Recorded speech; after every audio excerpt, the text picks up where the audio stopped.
IPL Indian premier league మొన్న April 18కి 17 సంవత్సరాలు ఐపీఎల్గా వైభవ్ వంశీ 14 ఏళ్ల కుర్రాడు మొదటి బాల్కే 6 కొట్టి చరిత్ర సృష్టించాడు. ఓ ఆటో డ్రైవర్ కొడుకు Siraj Bharat team main bowler. Panipuri అమ్ముకునే ఆయన కొడుకు జైస్వాల్ ఇప్పుడు భారత సూపర్ స్టార్. వీళ్ళందరిలా అవకాశాలు లభించడానికి వీళ్ళందరికీ కారణం ఐపీఎల్. ఒకప్పుడు భారత టీం గెలవటం అటుంచి ఆల్అవుట్ కాకుంటుంటే చాలు అనుకునేది మేము 90sలో. అటువంటి ఈరోజు ప్రతి మ్యాచ్ భారత్ వైపే అలా ఆడుతున్నారు. దీనంతటి కారణం ఐపీఎల్. ఈ ప్రీమియర్ లీగ్ వల్ల ప్రతి ఒక్కరూ తమ బిడ్డల్ని క్రీడల వైపు ప్రోత్సహిస్తున్నారు. ఈ యొక్క క్రికెట్ ఐపీఎలే కాకుండా ప్రతి స్పోర్ట్స్లోనూ ఐపీఎల్ అనేది వచ్చింది. ప్రీమియర్ లీగ్స్ వచ్చాయి.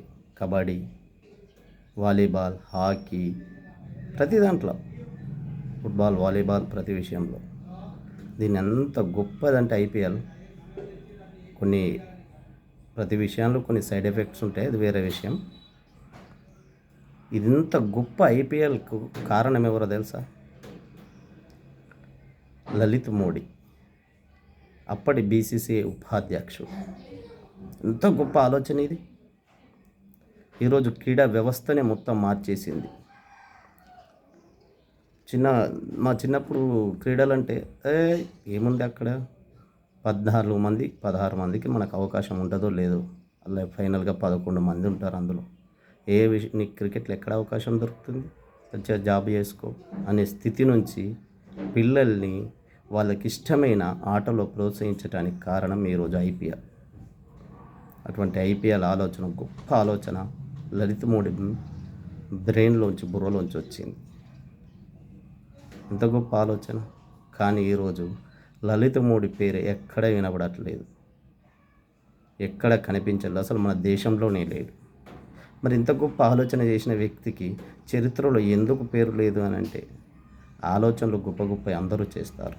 దాని వెనుక ఉద్దేశాలు కూడా గొప్పవి ఉండాలి. గొప్ప ఉద్దేశాలు లేనప్పుడు గొప్ప ఆలోచనలు చేసి ఏం లాభం లేదు. ఆయన ఉద్దేశం ఏంటంటే, ఐపీఎల్ టీములు యాజమాన్యం చేతుల్లో ఉంటాయి కాబట్టి బెట్టింగ్కు పాల్పడి అక్రమదారులు ఆస్తులు సంపాదించాలి, డబ్బు సంపాదించాలనే ఆలోచన తప్ప భారతదేశానికి మంచి చేయాలన్న ఆలోచన కాదు, క్రీడా వ్యవస్థకు మంచి చేయాలన్న ఆలోచన కాదు.